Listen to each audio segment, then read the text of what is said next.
Have you ever wondered what Australian racehorse farms do with their culled horses? These farms have a very strict culling policy for horses that are no longer able to compete.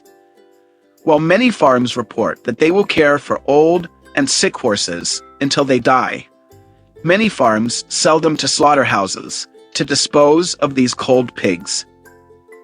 So what kind of horses are culled? Let's find out now. Horse farm in Australia. Harsh culling rules. What will farmers do with the discarded horses?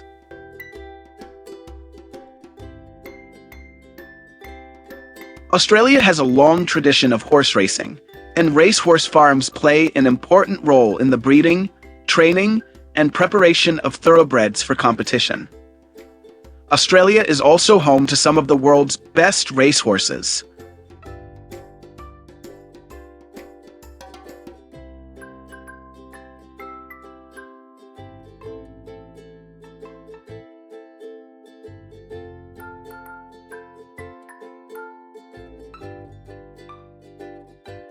However, behind every horse farm, there are bright and dark sides that the owners do not want you to know. Because many racehorses are culled each year due to not meeting the demands of racing. It is also considered a harsh culling rule. According to official figures from Racing Australia, less than 1% of retired racehorses are sent to abattoir each year. However, investigations and reports from animal welfare organizations indicate that the actual number may be significantly higher. For example, a 2019 ABC investigation revealed that a Queensland abattoir killed around 300 racehorses over a 22-day period, suggesting a much larger scale of culling than officially reported. So why are racehorses culled? Join us as we explore Australian horse farms to learn more about how they operate and why horses are culled.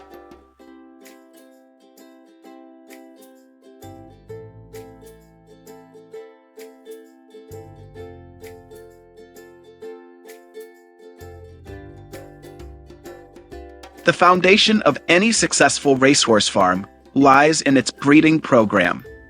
Australian farms carefully select champion stallions and mares with excellent pedigrees.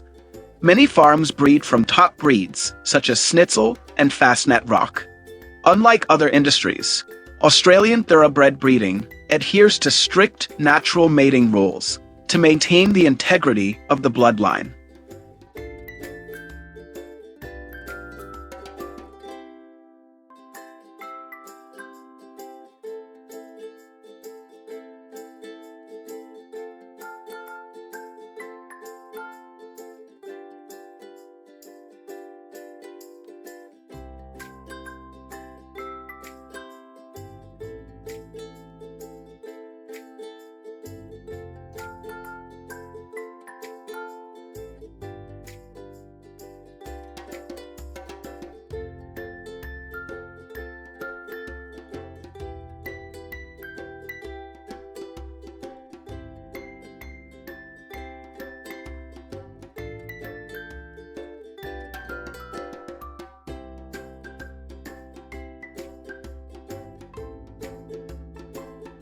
Racehorses are fed a strict diet to support muscle growth, endurance, and recovery.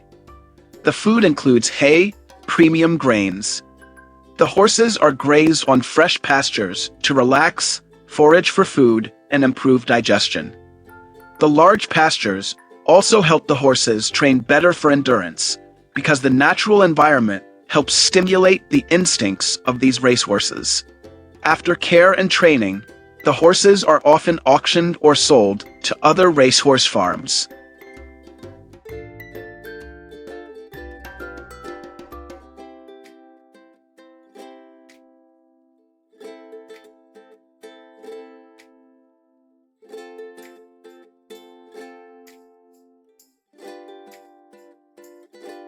After being auctioned, racehorses are sent to professional training facilities where they are trained on the track to increase their endurance. Horses usually start racing when they are 2 or 3 years old, participating in young horse races before aiming for major tournaments.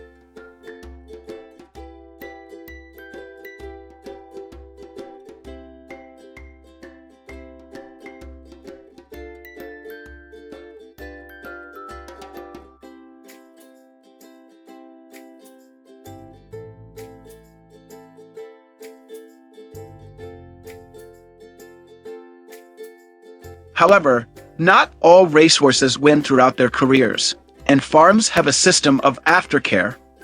There are many horses that are injured and cannot compete during the competition, and old horses that cannot compete will be eliminated. So, have you ever wondered what happens to these racehorses after they can no longer compete?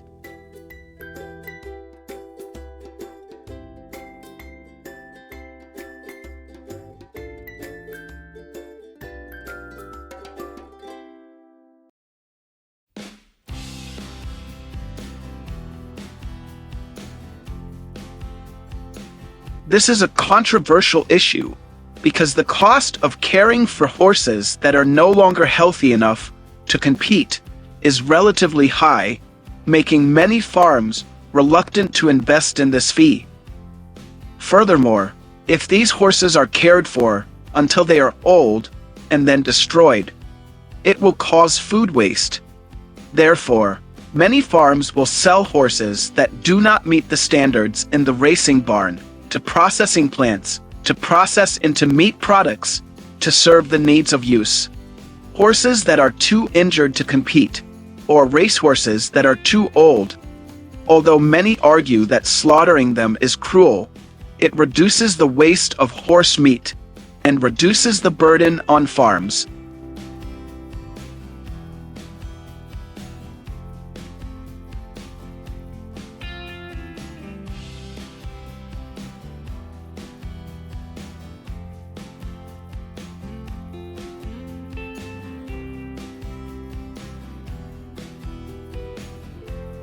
In horse meat processing plants in Australia, each horse is treated humanely before being slaughtered to reduce suffering.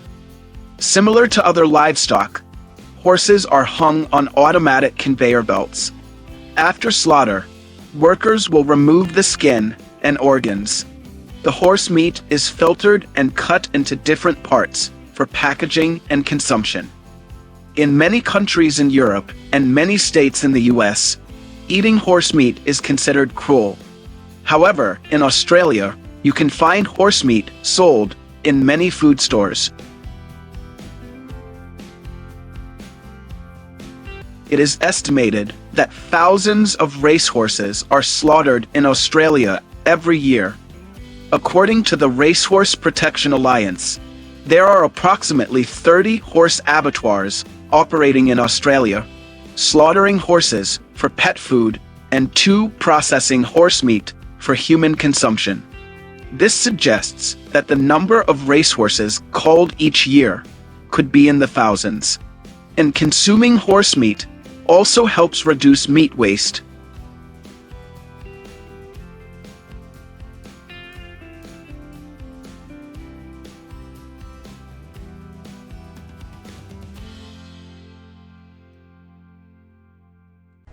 Urbanization and human activities have increasingly encroached on the habitats of many wild animals. Urban construction and farming activities have increasingly narrowed the habitats of wild boars. Food sources have also become depleted, forcing them to migrate into cities in search of food. Over the past 3 decades, the number of wild boars has increased dramatically in many urban areas around the world, especially Rome, Italy, and Tokyo, Japan. Here, wild boars can easily find available food sources and do not have to face other natural predators. So, are wild boar populations in urban areas a threat or a benefit to human life in this area? There is no denying that these wild boars have some positive impacts on urban ecosystems. They are believed to control some pests such as rats. Because wild boars often forage for food in trash cans and gardens, they have a competitive relationship with rats. When food sources are depleted, the rat population is forced to move to other areas with more abundant food sources. Therefore, the presence of wild boars in urban areas has significantly reduced the rat population. While foraging, wild boars use their snouts to turn the soil, which inadvertently helps to aerate the soil and make it more fertile. They also help to disperse seeds, making the ecosystem more unique.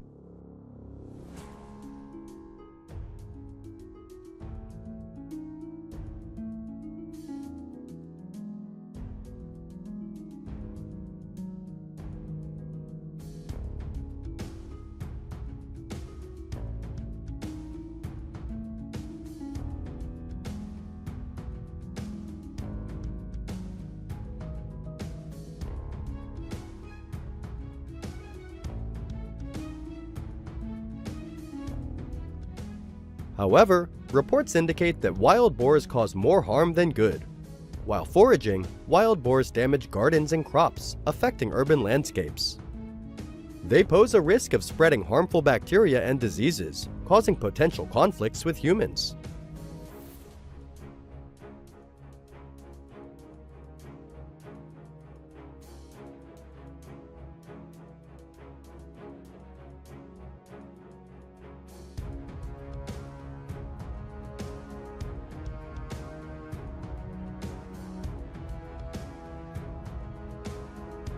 In Rome, Italy, many residents have reported being attacked by wild boars.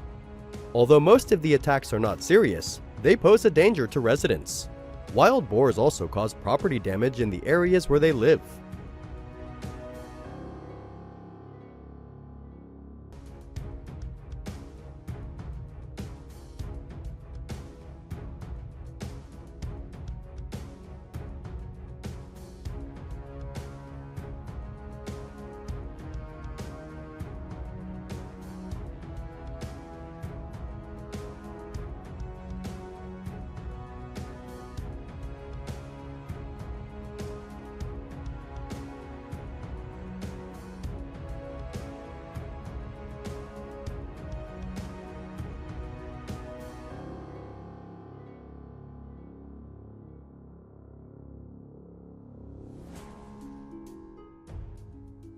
To limit the destruction of property by wild boars, city authorities have issued regulations to manage wild boar populations. The first measures taken were mainly trapping to relocate wild boar populations, in addition to improving the wild boar's habitat to return them to their natural environment. In Italy, scientists are studying ways to sterilize wild boars to stop their growth. You see, even though the pigs are sterilized, they still have the power to destroy the urban environment. As a result, these peaceful methods are almost ineffective because the number of urban wild boars is increasing.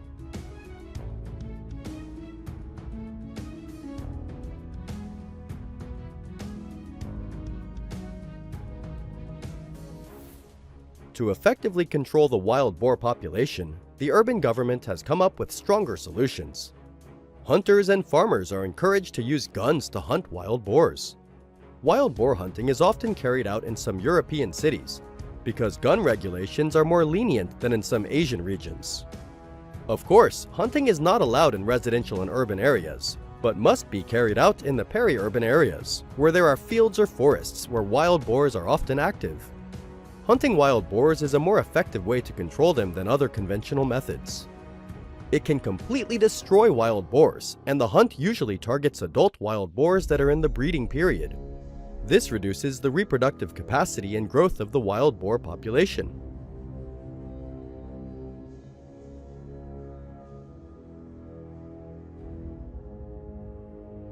The types of guns that hunters usually use are rifles or shotguns, depending on the regulations of each area. Hunters can also combine the use of guns and traps to control invasive species, helping to improve the effectiveness of their control.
In Japan and some other Asian countries, due to strict gun control, farmers mainly use traps or fences to prevent wild boars from causing damage.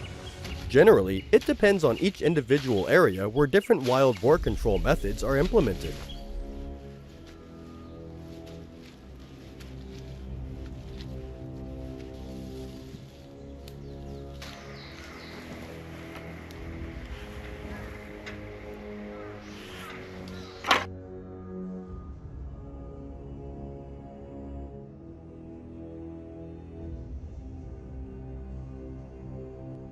In the future, the development of urban wild boar also depends on human policies. Urban population increases, leading to the impacts of climate change. This makes wild environments increasingly vulnerable. The impact has caused wild boar populations to move into urban areas. The important thing that has become the root of the problem of urban wild boar invasion is the loss of habitat. If people were more environmentally conscious, perhaps the habitats of wild animals would not be affected. Wild boars would also not become urban invasive species.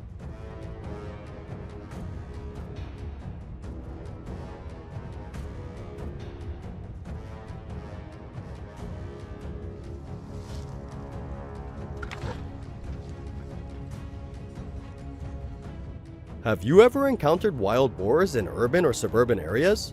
How is the area where you live controlling pigs? Leave a comment below to let us know.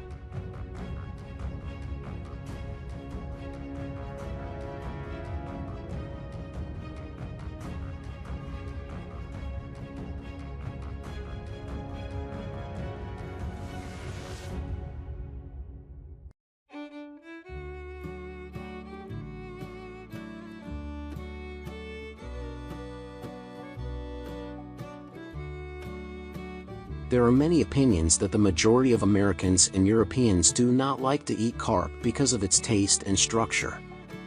However, countries located between the two continents of Asia and Europe such as Turkey, freshwater fishing and farming are economic activities as well as livelihoods of many people. Carp meat has a characteristic flavor combined with a unique processing method that has made it a popular food. So how do Turkish people harvest and process carp? Let's explore with us.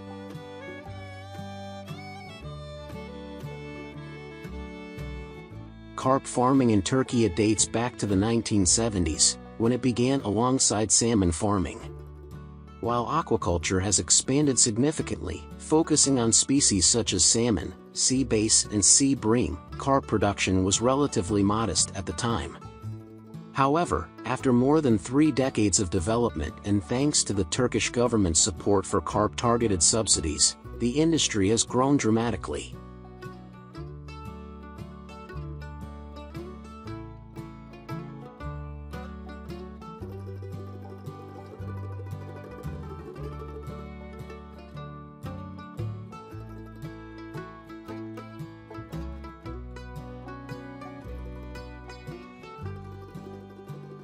Carp farms are now mainly located in rural areas. Farmers can farm intensive carp in ponds and lakes or combine them with rice fields to save space. Fish are mainly fed pellets or local agricultural byproducts. Farmers say that raising freshwater fish is relatively easy because they are omnivorous and rarely get sick.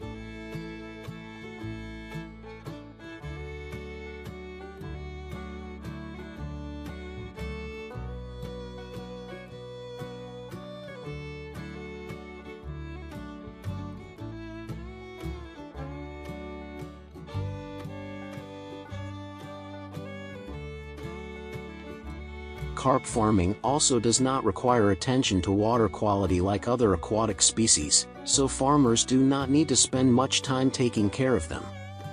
Moreover, the farming time is also short, about 8 to 12 months after releasing the fish, they will be harvested.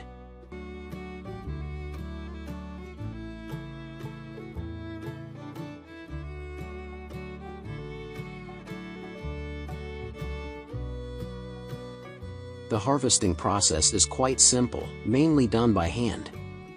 This work is mainly done by strong men. They use nets to harvest fish.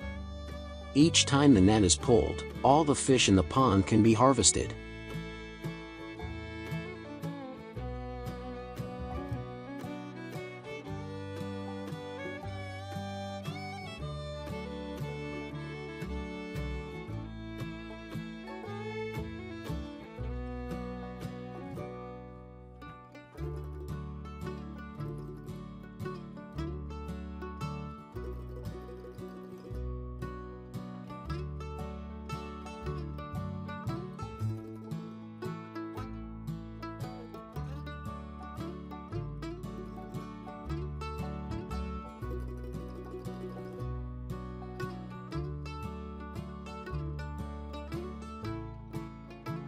In addition to harvesting fish in ponds, Turkish farmers also catch large quantities of carp in wild areas such as rivers, lakes, etc. The warm summer climate and river system in Turkey create favorable conditions for many species of freshwater fish to live.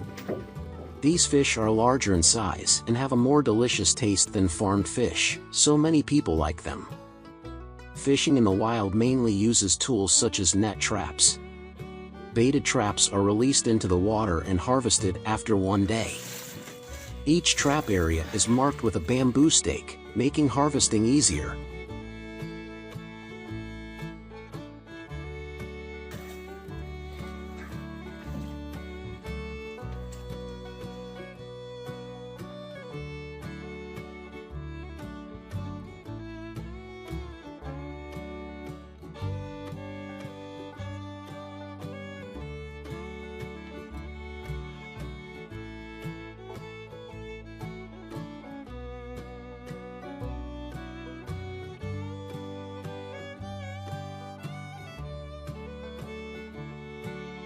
Farmers harvest carp mainly for food purposes to preserve them for a long time during the cold winter. A small number of farmers sustain their livelihoods through this fishing activity. The majority of carp consumed in Turkey is through aquaculture. Turkey's freshwater fish production is expanding and meeting the population's demand for healthy, nutritious, and affordable food. It also contributes to trade, creates jobs, and contributes to the country's economy and food security.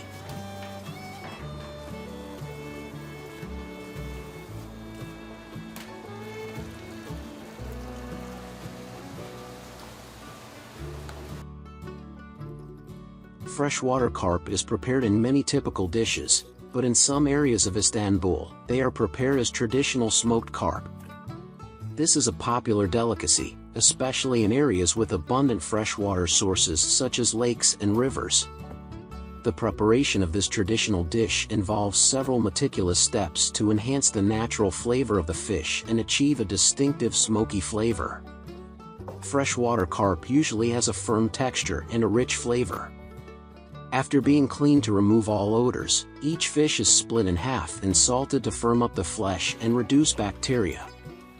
Once the salt has penetrated, the fish are washed again and left to dry in the sun, and when completely dry, they are smoked by hand.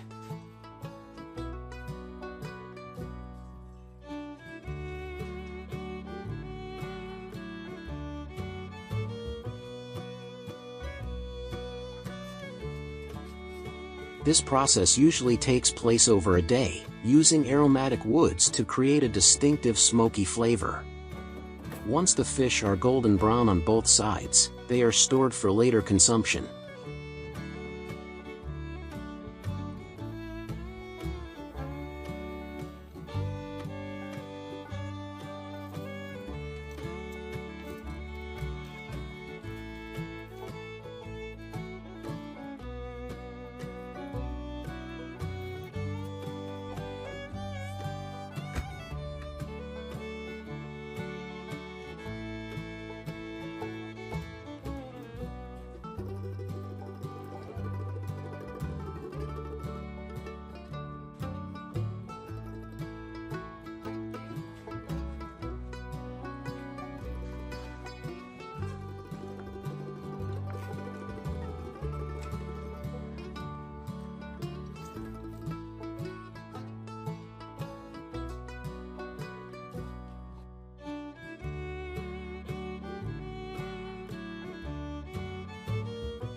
Freshwater carp are not only popular in Turkey but also in the Middle East, where they are a major source of food and livelihood for many rural families.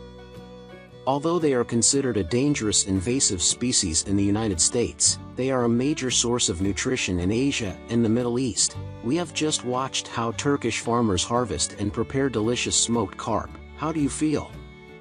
Leave your comments below to let us know.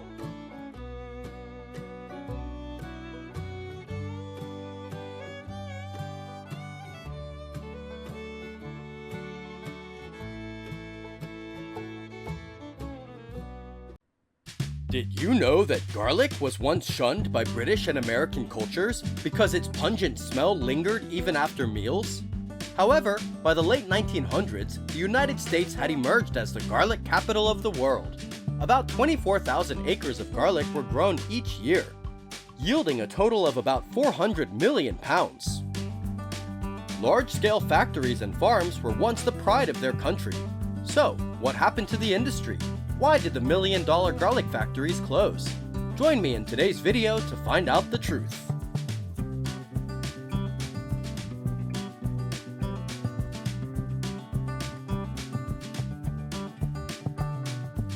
The story of garlic in America begins in the early 1890s, when immigrants from southern Europe arrived in California's Santa Clara Valley. With fertile soil and a mild climate, garlic quickly became a staple in vegetable gardens. However, it wasn't until early 1929 that commercial garlic cultivation really took off, and the largest garlic farms were born. The garlic industry has emerged as a national phenomenon, bringing in hundreds of millions of dollars of revenue for farmers. California is the largest producer of garlic in the United States, with 90% of the country's garlic grown and processed here. The smell of garlic wafts through the towns, so you can easily recognize this as a large-scale garlic processing area.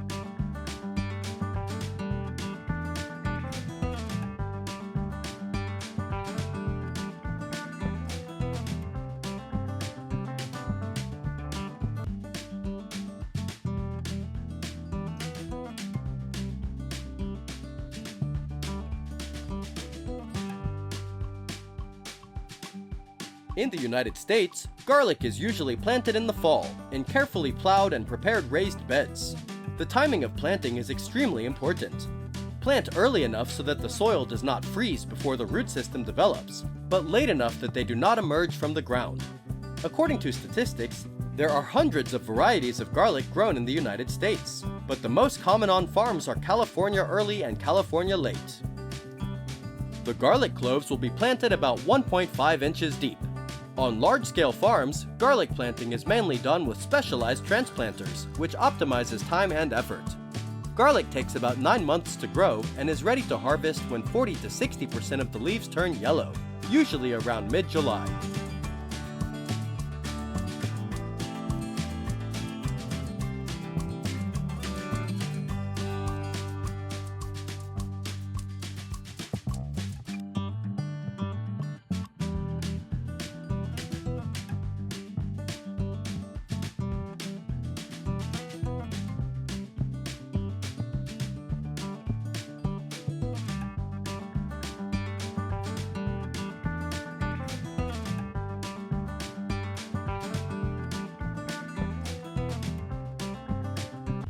On some farms, garlic can be harvested by hand, but modern farms today often use automated machinery for greater efficiency. From the field, garlic is cleaned and transported to the processing plant, where sorting and packaging take place. Typically, garlic is sold by the pound, by the vine, or by the bulb. However, dry garlic accounts for about 75% of garlic consumed in the United States, so dried garlic processing plants are becoming more popular. Modern high-capacity machinery ensures that garlic is supplied to both domestic and export markets. One of the largest and most famous garlic producers in the United States is Gilroy, California. It even holds an annual garlic festival to celebrate this valuable crop. And you may not know it, April 19th is that anniversary.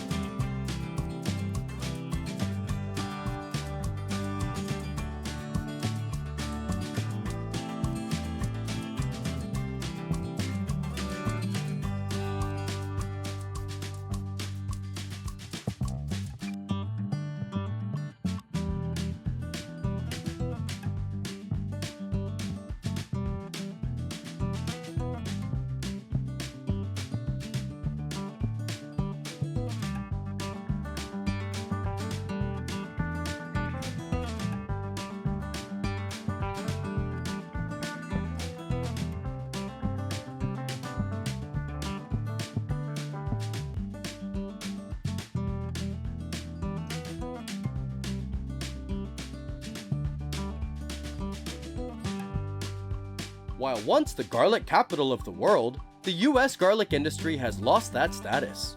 By 1990, Chinese garlic had flooded the US market with about 60 million pounds. This imported garlic was about 4 times cheaper than American garlic, which severely affected the industry. Although the US government raised tariffs to curb the impact of Chinese garlic, many garlic farms closed. Half of California's largest garlic packing plants have disappeared in the past decade. In just a few months, the amount of cheap garlic imported into the United States is nearly equal to the annual production of Christopher Ranch, the largest garlic packing plant in the country. In addition, a shortage of workers has caused garlic farms to shrink. Therefore, their only solution to this problem is to increase wages for workers. This also leads to increased labor costs, affecting profits and decisions to develop farms. All these factors have pushed large-scale garlic farms and factories in the United States into an unprecedented, difficult situation.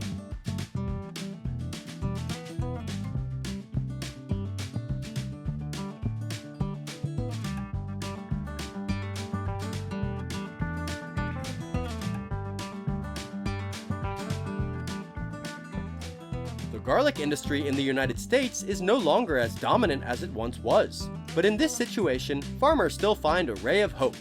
New directions have been implemented to increase profits, as the average American consumes 2.5 pounds of garlic per year. One of the most popular trends today is organic garlic production. With health awareness and changing consumption habits, consumers are increasingly paying attention to the quality and safety of products. Therefore, many farms are also applying organic garlic growing techniques to meet this demand. Therefore, there are special garlic products priced up to $1 per bulb.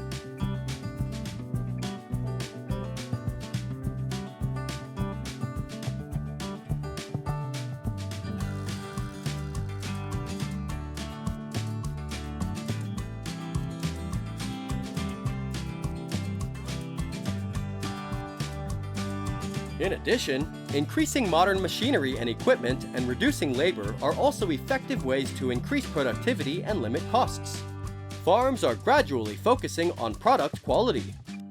It is predicted that garlic production in the United States will continue to increase in the coming years. This is a positive signal for garlic factories to recover and develop in the future. Do you think the US garlic production and processing industry will regain its glory? Please share your opinion in the comments section.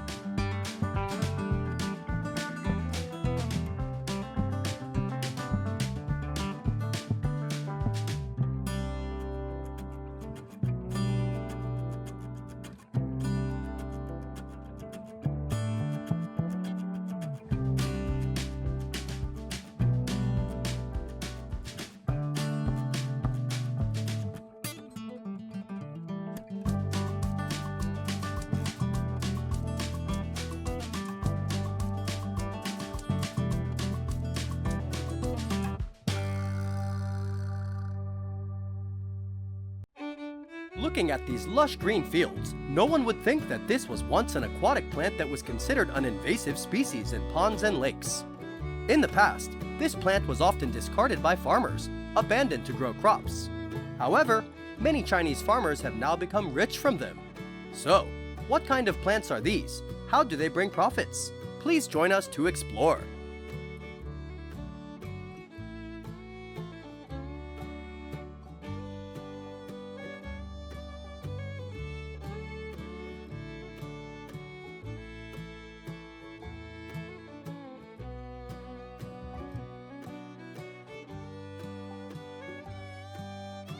Surely many of you confuse this seed with lotus seed, but it is actually called Gorgon seed, which is the seed of the water lily plant. This plant grows strongly in Asia, and it brings great profits to Chinese farmers. In provinces such as Jiangsu, Hubei, and Anhui, Gorgon seed cultivation has become a profitable industry. Farmers plant hundreds of hectares in ponds, lakes, and shallow water areas. The plant is grown all year round, and the seeds are harvested in the fall. Gorgon seed cultivation is a labor-intensive process, with planting, tending, and harvesting all done by hand. Farmers often have to spend the entire day in muddy waters to harvest the Gorgon seeds, which is relatively time-consuming and labor-intensive.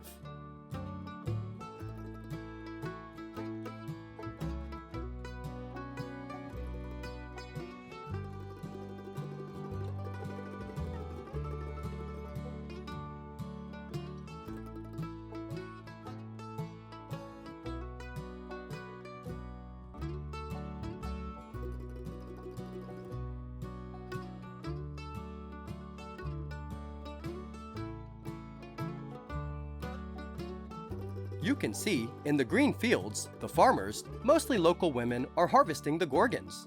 They wear waterproof protective clothing during the harvesting process. Each Gorgon is picked by hand and stored in boats or pots floating on the water. When the pots are full, some people will pull the pots to the shore and store them in larger containers to be transported to the processing area. Almost every Gorgon seed growing area in China has processing facilities to produce the highest quality products to serve domestic consumption and export needs.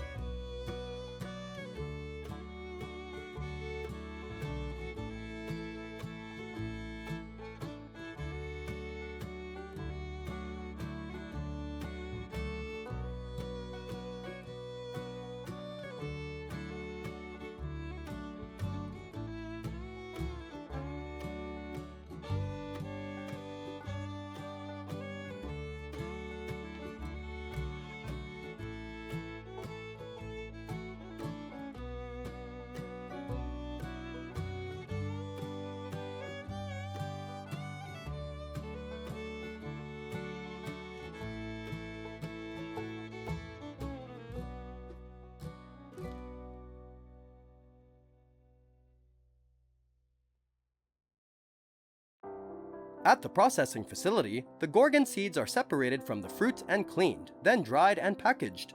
This is the most common method for Gorgon seeds to be consumed over a long period of time. It can also be packaged directly as fresh seeds depending on market demand.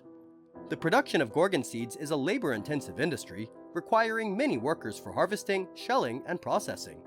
It can provide significant employment opportunities and labor income for the elderly and women in rural areas. In many areas, farmers also combine vegetable cultivation with fish or rice farming, optimizing land use and improving income by producing a variety of crops, providing a stable source of income for local farmers.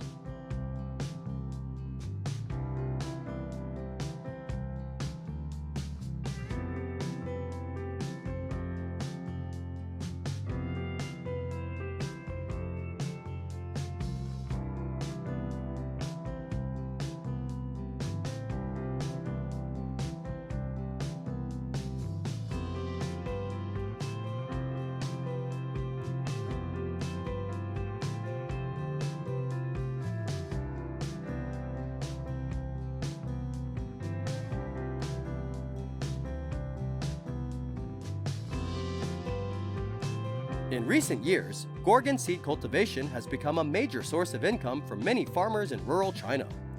As global demand for nutritious foods increases, Gorgon seeds have gained popularity as a natural, nutrient-rich food product, thus boosting their market value. In addition to raw nuts, China has developed various processed Gorgon nut products, including snacks, powders, and extracts, which have diversified its products and increased its income from this nut. Every year, China produces thousands of tons of Gorgon nuts and distributes them throughout the domestic market, while also earning a large profit from exports.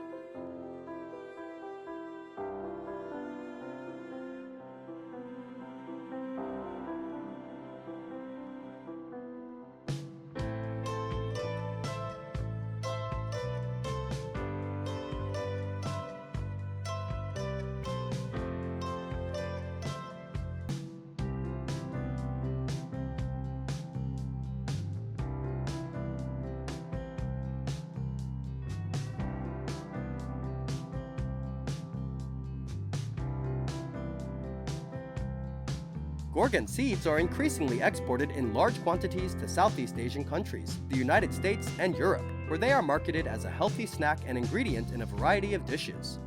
According to many studies, Gorgon seeds are a suitable ingredient for a plant-based diet and are gluten-free, making them popular in Western markets, partly due to the strong trend of veganism in this region. The export of Gorgon seeds also contributes significantly to China's economy, not only increasing farmers' income, but also contributing to the country's overall economy. According to research, what nutrients do Gorgon seeds contain that make the Chinese so fond of them?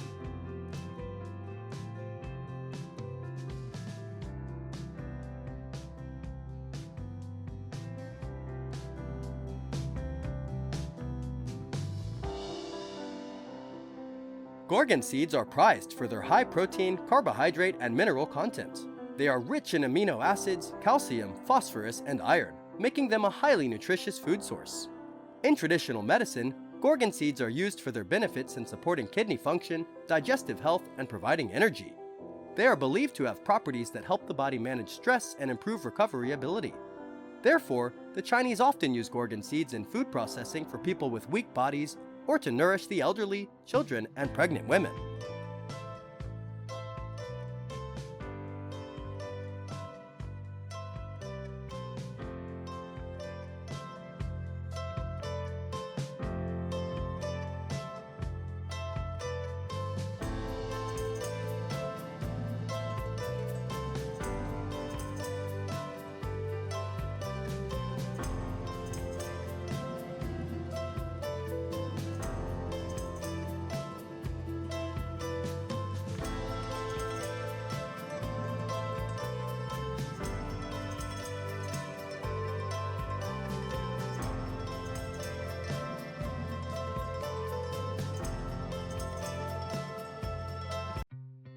Without favorable natural resources for agricultural development, Israel is the only country capable of turning deserts into arable land, growing crops, and raising livestock, even changing the world's agriculture. So, what has turned a country full of deserts into the most modern agricultural granary in the world? It is even likened to the world's Silicon Valley in the agricultural sector. So, today, let's explore agricultural production activities in Israel to see how the agricultural economy in this region has developed.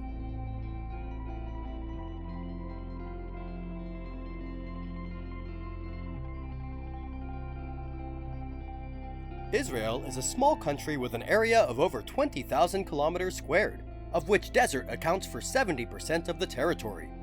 The rest are bare rocky hills with an extremely harsh climate. This area is inherently unsuitable for farming and raising livestock. But now, the whole world is surprised because Israel has created a miracle to turn the yellow sands of the desert into a green color full of life.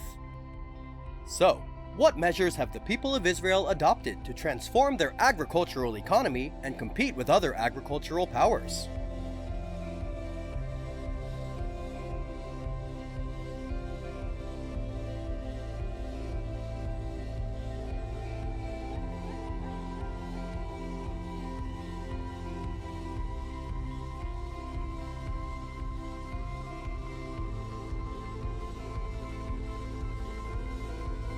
In fact, Israel has taken advantage of mountainous areas and harsh climates to develop power plants from solar energy, which is a clean and eternal source of energy.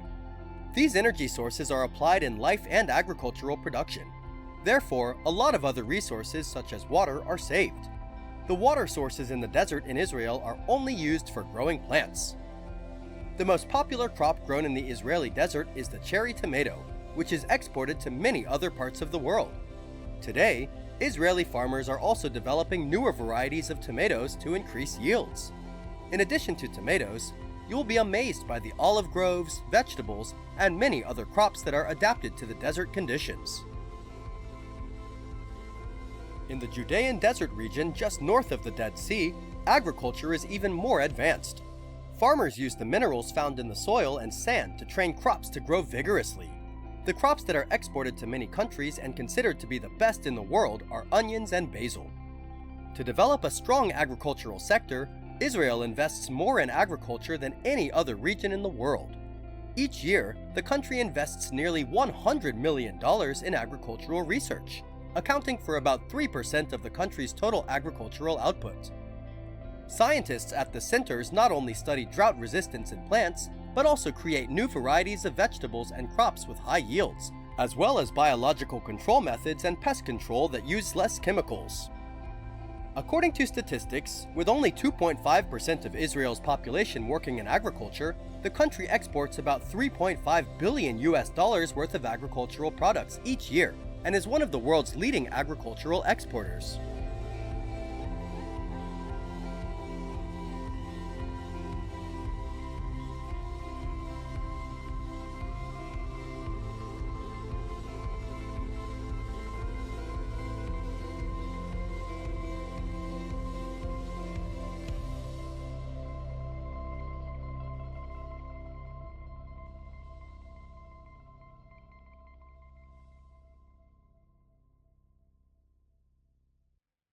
In addition to farming, Israel is also famous for its dairy industry, which is the most productive in the world. Hundreds of dairy farms across the desert use cooling systems to ensure the health of the cows. Animal feed is mainly imported and supplemented from agricultural crops, thanks to which the production of cow's milk is of the best quality, with a much higher protein content than other types of milk.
Camel farms for meat and milk are also common in Israel, but what surprises us is the modern and large-scale chicken farms that are no less than those in the US and Europe. With modern air filtration and cooling systems, Israel produces thousands of tons of chicken meat each year, contributing to the enrichment of food sources for people across the country. Not only raising poultry and livestock, Israel also surprises people with an aquaculture system right in the desert.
Fish is a source of protein for hundreds of millions of people around the world, but it is severely limited by natural conditions and water resources. However, this is no longer an obstacle for Israel as the land is fertile. The vast desert is not only used to grow normal crops, but also used by Israeli people to raise aquatic products, develop large fish farms, and bring in a lot of income for this country. Israel's desert fish farming system uses highly saline seawater, which they pump through the ground into fish tanks. In particular, the system uses bacteria developed to clean the tanks as well as pathogens in the fish, leaving virtually no waste in the ponds and no need to change the water. Israel has begun to increase its collection of sea fish for export to countries around the world, mainly the European region.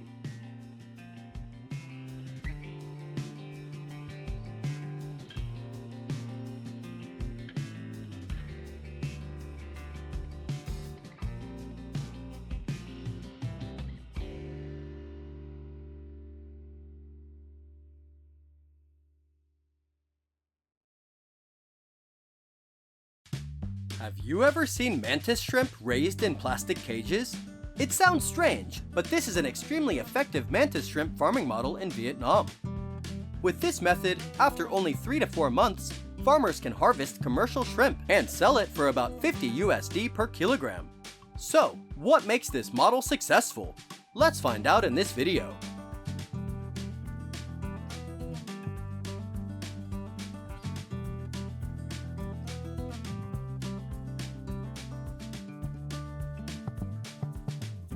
Mantis shrimp is a food with high nutritional value, providing protein, vitamins, and minerals that are beneficial to the body.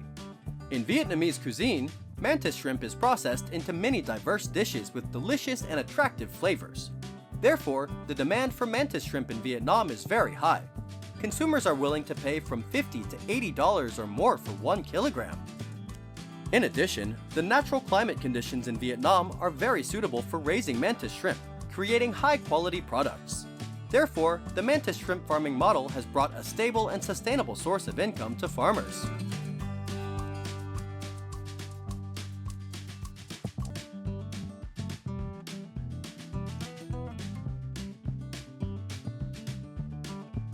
In Vietnam, mantis shrimp are mainly exploited and caught in the wild, and their numbers are seriously declining. Previously, there were some models of shrimp farming in earthen ponds, but the efficiency was not high. Therefore, they researched and developed a new model of mantis shrimp farming, which is more efficient. Mantis shrimp farming models are mainly developed in the southern provinces of Vietnam, especially Ca Mau. Mantis shrimp can be raised in tanks or cages in brackish water environments. These innovative models have helped optimize space and create the best conditions for shrimp growth. The model of raising mantis shrimp in plastic cages allows shrimp to grow naturally in brackish water environments. Plastic cages are fixed in brackish water river areas, ensuring the best living conditions for shrimp. This is an easy-to-raise shrimp species that does not require much food because they can completely find natural food themselves. However, farmers need to clean the cages regularly to ensure a clean environment for shrimp to grow.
In addition, the indoor mantis shrimp farming model uses a recirculating water system, RAS, or HRPAX, has also proven its advantages. This model allows mantis shrimp farmers to raise on an industrial scale, regardless of the pond. Shrimp are raised in small boxes or in moderately sized tanks. During the farming process, there is no need to change the water too much, and no use of toxic chemicals or antibiotics for shrimp. Shrimp feed is mainly fresh food such as trash fish, helping to ensure the growth rate of mantis shrimp.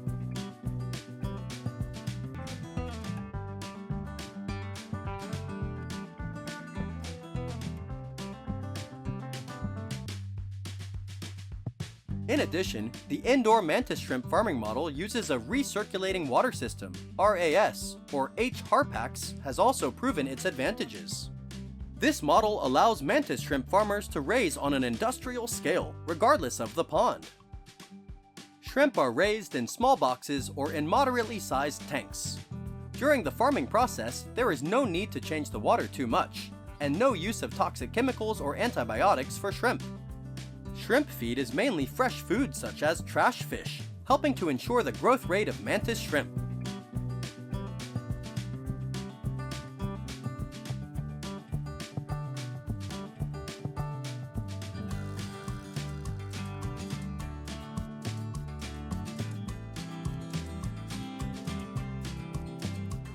When raised in a system without bottom mud, the quality of commercial shrimp is delicious, bright in color, and is favored by consumers. According to analysis, food hygiene and safety standards when raising mantis shrimp in this way meet 100% of Vietnamese standards. The H-Harpax system includes shrimp farming cells measuring 40 by 30 by 17 centimeters with a maximum capacity of 8 liters, neatly arranged, connected to a circulation device and a water treatment system. After treatment, the water will be returned to the farming tank, forming a closed cycle. This also reduces the amount of wastewater discharged directly into the environment, creating a sustainable farming model. The success rate of raising mantis shrimp according to the new model is 80 to 90%. After about 4 months, they have reached commercial size, over 150 grams per shrimp, and can be supplied to the market. According to the report, the recirculating farming technology can bring economic efficiency of about $500 per 1,000 shrimp or crop.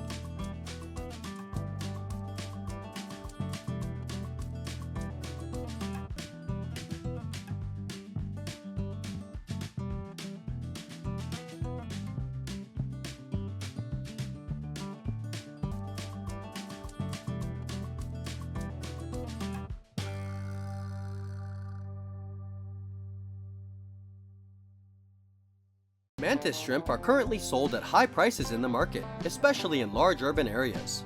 With quality mantis shrimp products, the selling price ranges from $50 to $80 per kilogram. Some giant mantis shrimp cost up to $100 per kilogram or more. The profit that this model brings has helped farmers have a significant income. Although the initial investment cost is also relatively high due to the need to install equipment, in the long term, this model still brings high economic efficiency. Compared with traditional farming models, mantis shrimp farming models on modern farms have brought many great advantages. Raising mantis shrimp according to the new model not only brings economic efficiency, but also helps protect the environment. The shrimp farming system has a circulating water treatment system, thereby limiting waste discharge into the environment.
However, the mantis shrimp farming industry in Vietnam is also facing certain difficulties.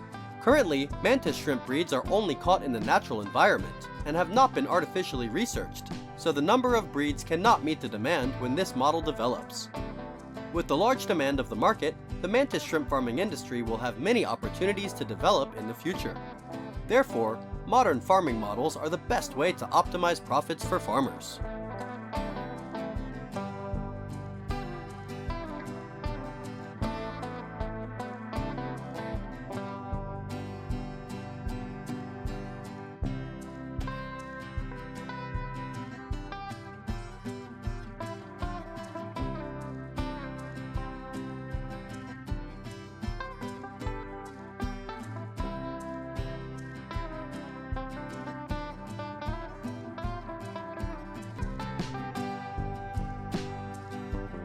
However, the mantis shrimp farming industry in Vietnam is also facing certain difficulties. Currently, mantis shrimp breeds are only caught in the natural environment and have not been artificially researched, so the number of breeds cannot meet the demand when this model develops. With the large demand of the market, the mantis shrimp farming industry will have many opportunities to develop in the future. Therefore, modern farming models are the best way to optimize profits for farmers.